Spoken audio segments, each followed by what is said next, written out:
Uma coisa que eu sempre oriento todos a ter como princípio é sempre pegar as coisas que já estão prontas em japonês e buscar compreendê-las. Ou seja, do japonês para o português. Ao invés de pensar primeiro em português para saber como algo é dito em japonês.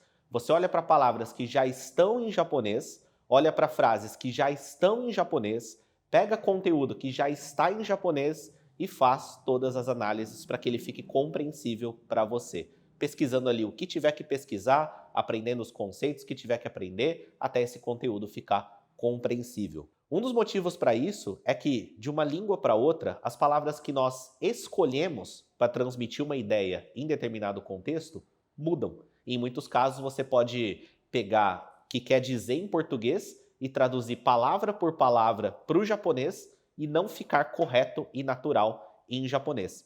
Nessa aula aqui de hoje eu vou trazer para você alguns exemplos disso.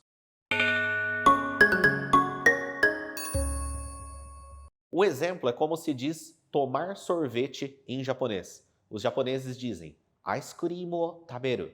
A primeira palavra, ice cream, significa sorvete. Depois temos a partícula o, que indica o objeto do verbo, e depois temos o verbo taberu, que significa comer.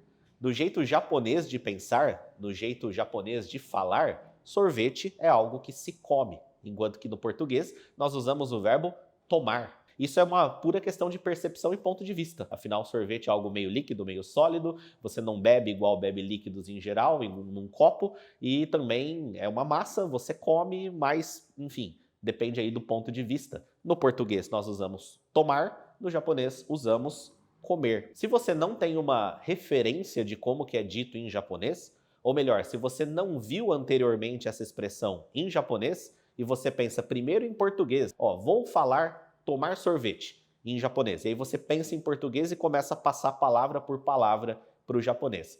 Provavelmente você acabaria pensando da seguinte forma, né? Tomar sorvete. Como que eu falo sorvete? Você vai lá no dicionário, vai lá no Google Tradutor, ice cream. Beleza. Aí como que eu falo tomar? Né? Aí você vai lá no dicionário, beber, tomar, vai no Google Tradutor e aparece o verbo nomu. E aí você pensa nas estruturas que você já aprendeu, nas partículas, e forma a frase ice cream o nomu. Essa frase, ela estaria gramaticalmente correta, né? Mas simplesmente não é assim que os japoneses falam. Eles até vão te entender se você acaba falando assim, porque não tem referência e precisa falar, mas está errado, né? E por questão de contexto, de você ser um estrangeiro, vão relevar, vão entender, mas está errado, não é assim que eles falam. Ou seja, você precisa já ter visto isso em japonês sobre tomar sorvete, ter visto isso numa frase de exemplo, ter visto isso num texto com áudio, num diálogo, num material, numa coisa que você assiste, para você ter essa referência e saber que para transmitir essa ideia, você vai usar o verbo taberu, que significa comer, ao invés do verbo nomu, que significa beber. A mesma ideia se aplica na questão de tomar café da manhã. Não sei se você já parou para pensar nisso, mas nós usamos a expressão tomar café da manhã para se referir à refeição matinal como um todo, né? Mesmo que nem tenha café ali, ou mesmo que você não tome uma xícara de café propriamente dito. Aí você vai querer falar isso em japonês, tomar café da manhã, sem ter tido uma referência anterior, sem ter visto algo em japonês falando do conceito de tomar café da manhã, e aí você pensa na construção da frase. Como que fala café? Kohi. Como que fala manhã? Asa. Então, usando a partícula que a gente aprende lá, de que o que vem depois pertence ao que vem antes, formamos asa no kohi. E aí você pensa, como que fala tomar? De novo lá do exemplo anterior, nomu. E aí usando a partícula o, que você aprendeu lá atrás, que indica o objeto do verbo, então você pensa, tomar café da manhã, asa no kohi o nomu. De novo, né? Gramaticalmente está certo, não tem nenhum erro de construção nessa frase, mas ela não transmite esse sentido mais subjetivo referente à refeição matinal, não está natural. Apenas falando que literalmente você toma um café, e esse café é da manhã, talvez ele foi feito durante a manhã, sei lá, mas é bem literal assim. Beleza, você está tomando o café da manhã, mas não nesse conceito da refeição matinal. Uma das formas de dizer tomar café da manhã em japonês é da seguinte forma, ó. Asa gohan o taberu. Mais uma vez, asa gohan o taberu. E aí temos asa, que significa manhã, e agora olha que interessante. Gohan significa literalmente o arroz branco cozido. Só que ele está tão presente na alimentação japonesa que a palavra gohan passou a representar a refeição em geral. Sendo assim, a refeição matinal, o que nós chamamos meio que sem pensar de café da manhã, em japonês se diz asagohan, que numa tradução extremamente literal seria algo como o arroz da manhã, né? O arroz matinal. Mas a palavra ganhou um sentido mais abrangente e assim significa refeição matinal como um todo, que nós chamamos de café da manhã. E por fim, ainda nesse exemplo, temos o verbo taberu, que significa comer. Afinal, o arroz é algo que você come, não que se bebe ou toma. Então é assim que os japoneses falam tomar café da manhã. Asagohan o taberu, comer a refeição matinal, que nós chamamos de café da manhã.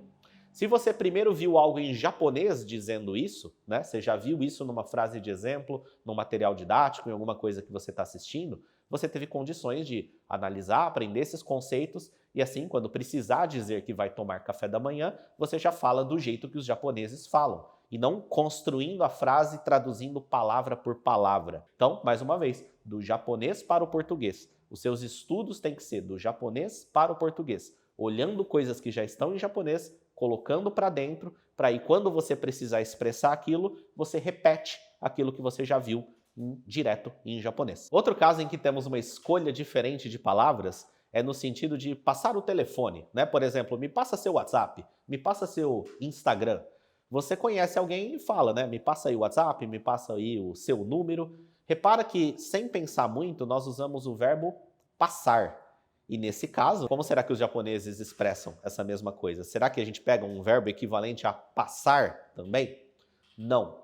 Nesse contexto, no japonês, nós usamos o verbo oshieru, que significa literalmente, normalmente é traduzido como ensinar. Por exemplo, denwa bango oshiete kudasai. Pode ser entendido como, por favor, me passe o número de telefone. Mas se nós analisarmos literalmente, nós temos aqui em oshiete kudasai o verbo oshieru, que significa ensinar. Então, literalmente, a frase seria algo como, por favor, me ensine o número de telefone. E aí, de novo, se você não tem essa referência e você pensa primeiro em português, você ficaria procurando lá num dicionário, num Google Tradutor, uma tradução para o verbo passar. E aí você pode encontrar talvez o verbo sugosu, que é traduzido como passar, só que no sentido de passar o tempo, né? Fazendo algo, passar um tempo brincando, passar o verão na praia, passar um tempo com as crianças e coisas do tipo. Ou você pode encontrar também o verbo watasu, que significa passar também, é traduzido como passar, só que é no sentido de passar um objeto para outra pessoa, passar para algum lugar, né? Atravessar. Inclusive, eu fiz um teste aqui, indo no Google Tradutor, e eu configurei para traduzir do português para o japonês. E digitei apenas passar, sem nenhum contexto. Ele trouxe como primeira opção a palavra gokaku, que significa aprovação, no sentido de ser aprovado numa prova, aprovado num teste. E que no pensamento português até faz sentido, porque nós falamos, né? Passei na prova, vou passar no exame de proficiência.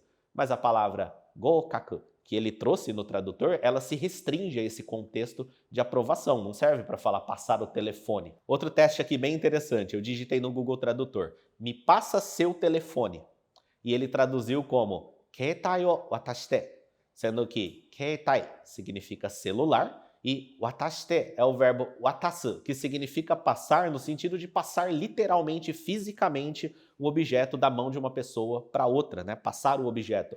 Então, cuidado para usar essa frase, que o japonês pode entender que você está roubando ele. Você está falando para ele passar o celular para você. Então, ele vai achar que você está assaltando, mas você está pedindo para ele passar o número dele. E por que você cometeu esse erro? Porque você pensou primeiro em português, sem nunca ter visto uma referência antes. Então, esse é mais um exemplo, que se você primeiro pensar em português e buscar traduzir literalmente as palavras para o japonês, você corre o risco de falar algo que não é nada natural ou até mesmo passar a mensagem errada. Então, direcione o seu aprendizado a colocar coisas que já estão em japonês para dentro do seu cérebro. Se expor às coisas que já estão em japonês e compreendê-las. Analisar e entender frases que já estão em japonês, ao invés de ficar procurando respostas para como que eu falo tal coisa em japonês. Pergunta o que isso significa. Esteja sempre diante de alguma coisa que já está em japonês e pergunta o que isso significa. O aprendizado ocorre primordialmente partindo do idioma estrangeiro para o seu idioma. Entender as coisas que já estão na outra língua. Vamos ficando por aqui, espero que você tenha gostado e aprendido alguma coisa nova com essa aula. Se você já é aluno do programa Japonês Online, sabe que eu já falo disso bastante, mas obrigado por estar acompanhando aqui também. Espero que esse vídeo reforce para você esse conceito. E se você ainda não é meu aluno, acesse a nossa página para conhecer a nossa plataforma e ficar sabendo das próximas turmas. Verifica aí se você está inscrito no canal e visita também o nosso Instagram, né? Lá eu publico outro tipo de conteúdo, outros tipos de aulas, dicas rápidas, tá? O link está tudo aqui na descrição dessa aula. Bons estudos para você e até a próxima!